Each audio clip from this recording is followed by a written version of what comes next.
First of all congratulations कि आपको interview call आया है या आने वाला है और इसीलिए आप ये वीडियो देख रहे हैं। मैं पूरी कोशिश करूंगी कि आपको आपके इंटरव्यू प्रोसेस के लिए प्रॉपर्ली गाइड कर सकूं। बट उसके पहले, hi friends, welcome back to my channel. My name is Shivangi Tiwari and I create videos related to career, inspiration and lifestyle. And if that's what you are searching for, then you have landed at the right place. मैं कोशिश करती हूँ कि video पूरा English में ना हो या पूरा हिंदी में ना हो। It's a mix of both English and Hindi, ताकि ज़्यादा से ज़्यादा लोग मेरे वीडियो को देख सकें और समझ सकें। And I am glad that people are watching it. अगर पसंद आता है वीडियो तो प्लीज़ शेयर ज़रूर किया करिए। तो इंटरव्यू जो है वो किसी भी जॉब का एक इम्पॉर्टेंट एस्पेक्ट होता है। तो सारा प्रोसेस अच्छे से फॉलो हो और इंटरव्यू क्रैक करें, इसके लिए कुछ चीज़ें हैं जो हमें दिमाग में रखनी चाहिए। तो ये 6 इंपॉर्टेंट चीज़ें जिनको मैंने जॉट डाउन करा है कि 6 इंपॉर्टेंट चीज़ें ऐसी हैं जो हमें ज़रूर ध्यान में रखना चाहिए। तो मैं इन 6 पॉइंट्स को डिटेल में एलैबोरेट करूंगी और एक्सप्लेन करूंगी। So be patient and watch the video till the end. क्या है ये 6 पॉइंट्स? लेकिन तो the most important thing is you should have a pre interview preparation. Then next up is you can gain proficiency in your non-verbal communication, which is very important. Next up is you should always answer your questions very gracefully. Next, what you can do is whenever you go for an interview, be prepared with some questions that you have to ask to the interviewer. Demonstrate your skills and experiences very properly. And last, you should always understand the importance of following up. But how we can do all of it? Let's see in the video. तो सबसे पहले pre interview preparation की बात करते हैं। अब job interview में बैठने से पहले कंपनी के बारे में और जॉब प्रोफाइल के बारे में एक थरो रिसर्च करके जाइए। लाइक कॉन्फिडेंटली बैठिए इस तरीके से एज इफ आपको कंपनी के बारे में और जॉब प्रोफाइल के बारे में थोड़ी नॉलेज है at least. Then coming to the point कि आपने अपने रिज्यूमे में जो भी स्किल्स या जो भी एक्सपीरियंसेस या जो भी टूल्स मेंशन करे हैं उसके इन और अराउंड जितने क्वेश्चंस बन सकते हैं एटलीस्ट अपने एंड से प्रिपेयर्ड होकर जाओ कि हाँ, मैंने खुद लिखा है तो मुझे पता है, मुझे इन क्वेश्चंस के आंसर आते हैं। देखो, रिज्यूमे के बाहर अगर इंटरव्यूअर आपसे कुछ पूछता है तो वो तो उसमें एक प्रोबेबिलिटी होती है that you may not know the answer, but something which is there in your resume वो आपको थॉरली पता होना चाहिए। ऑल्सो इसके बाद आप कुछ ऐसे क्वेश्चंस हैं जो जरूर से जरूर ही पूछे जाते हैं इंटरव्यू में। So you can go prepared for those questions. Like interview will definitely ask tell me about yourself, why should we hire you, all these questions. तो इन क्वेश्चंस के लिए आप प्रिपेयर्ड होकर जाइए। इन क्वेश्चंस को कवर करते हुए, कुछ इंपॉर्टेंट क्वेश्चंस को कवर करते हुए और उसके सैम्पल आंसर्स का मेरा एक डेडिकेटेड वीडियो है। एक्चुअली मैंने 2 डेडिकेटेड वीडियोस बनाए हैं जिसमें मैंने 5 इंपॉर्टेंट इंटरव्यू क्वेश्चंस कवर करे हैं और एक वीडियो में प्रॉपर सेल्फ इंट्रोडक्शन कैसा होना चाहिए वो कवर करा है। तो अगर आपने वो वीडियो नहीं देखा है so it can be helpful for you. मैं लिंक डिस्क्रिप्शन में और आई बटन पे दे दूंगी, तो आप जरूर चेकआउट कर लीजिएगा वो वीडियोस। उसके बाद बारी आती है कि हम नॉन वर्बल कम्युनिकेशन को स्ट्रॉन्ग कैसे कर सकते हैं। तो नॉन वर्बल कम्युनिकेशन स्ट्रॉन्ग करने की बात हो रही है, बट पता भी है कि नॉन वर्बल कम्युनिकेशन होता क्या है। तो whenever we talk to the interviewer without actually talking, without actually speaking, so that is called as non-verbal communication. जैसे मैं आपसे बातें कर रही हूँ, so it's not just my mouth which is speaking. I'm speaking through my eyes, I'm speaking through my hand gestures and all. तो interview के time पे बहुत ज़रूरी है कि आप अपनी नॉन वर्बल कम्युनिकेशन को भी स्ट्रॉन्ग रखिए। Like you should have proper eye contact with the interviewer. Interviewer को ऐसा नहीं लगना चाहिए कि आप नर्वस हो या आप अंडर कॉन्फिडेंट हो। नेक्स्ट अप, आपको इस बात का भी ध्यान रखना है कि आपका पोस्चर कैसा है। देखो, अभी ऑनलाइन इंटरव्यू का जमाना है, लाइक अब तो धीरे धीरे कम हो रहा है, बट अगर आप ऑनलाइन इंटरव्यू दे रहे हो या ऑफलाइन इंटरव्यू दे रहे हो तो जरूरी है कि आपका पोस्चर प्रॉपर है कि नहीं, इस बात का ध्यान रखना। क्योंकि अगर आपका पोस्चर प्रॉपर है ना तो ये सिग्निफाई करता है कि you have a professional and respectful attitude. Apart from that, आपको इस बात का भी ध्यान रखना है कि आप अपने फेस पर नर्वसनेस बिल्कुल मत शो करो। Even if you are nervous, don't do this,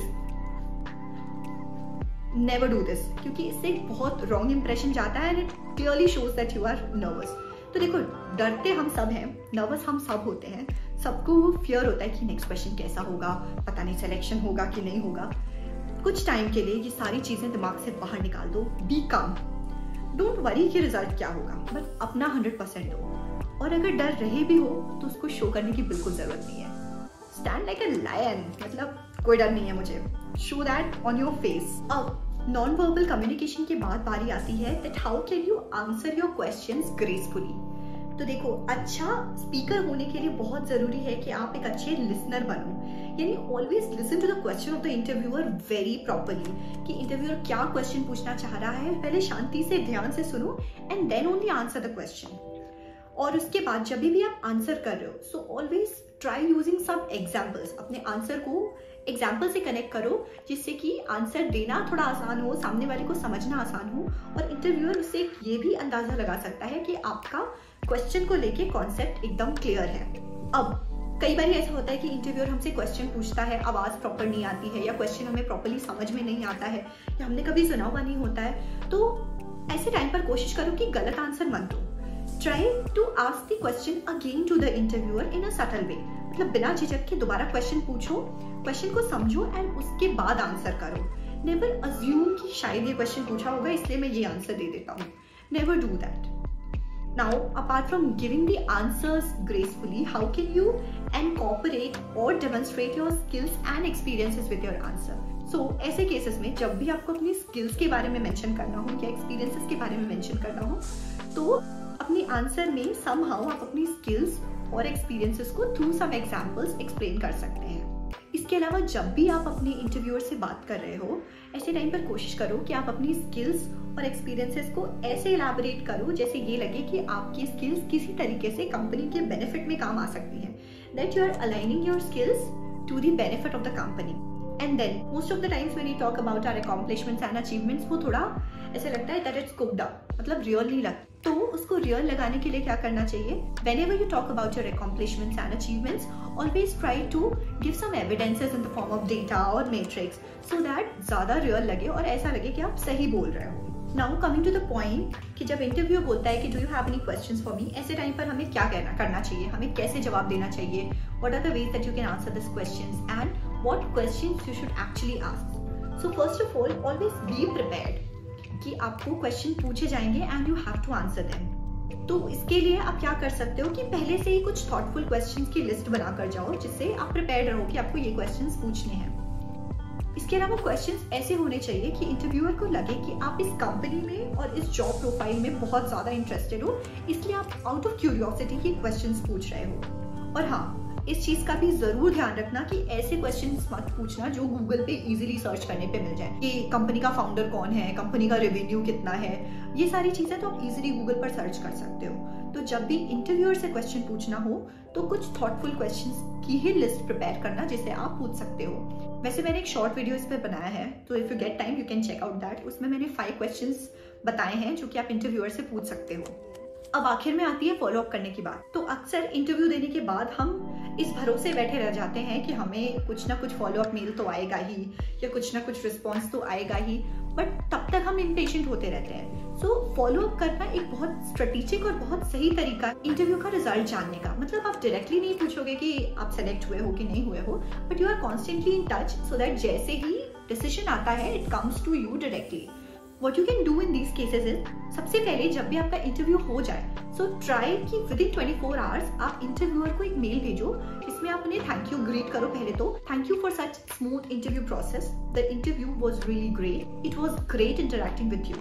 सो ये एक प्रॉपर फॉर्मल मेल हो गया जिससे आपने फॉलो अप करने का इनिशिएटिव ले लिया। इसके अलावा अगर आप थोड़े से स्मार्ट हो तो आप ऐसा भी कर सकते हो कि आप लिंक्डइन पे कनेक्शन रिक्वेस्ट भेज दो अपने इंटरव्यूअर को। सो उससे आप कॉन्स्टेंटली टच में रहोगे। मतलब आप अभी सेलेक्ट हो या ना सेलेक्ट हो, फ्यूचर में फिर से सेम कंपनी में अप्लाई करने के लिए आपके पास एक इंसान तो होगा कि आप जिससे थोड़ी हेल्प ले सकते हो।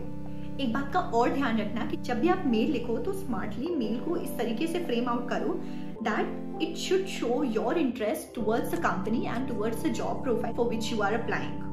Then if you get some response, in that case you can always continue the conversation asking ki is there any other hiring process which is left, is there any other step in the recruitment process which is left। तो आप ये conversation ऐसे अपने तरीके से बढ़ा सकते हो, but follow up करना बिल्कुल मत भूलो, क्योंकि unless and until आप follow up नहीं करोगे आपको response के लिए किसी और पर dependent होना होगा। इस तरीके से एटलीस्ट आपके दिमाग में sanity रहेगी that you have taken some steps and if some conclusion will come, it will come directly to you। I hope आपको वीडियो बहुत अच्छा लगा होगा एंड आई होप कि आपको कुछ पॉइंटर्स मिले होंगे अपने इंटरव्यू में कवर करने के लिए। सो अगर वीडियो अच्छा लगा है so do give it a thumbs up Share it to all your friends and family, and don't forget to subscribe to my channel and hit the bell icon so that you get notified anytime I post my new video. Thank you so much.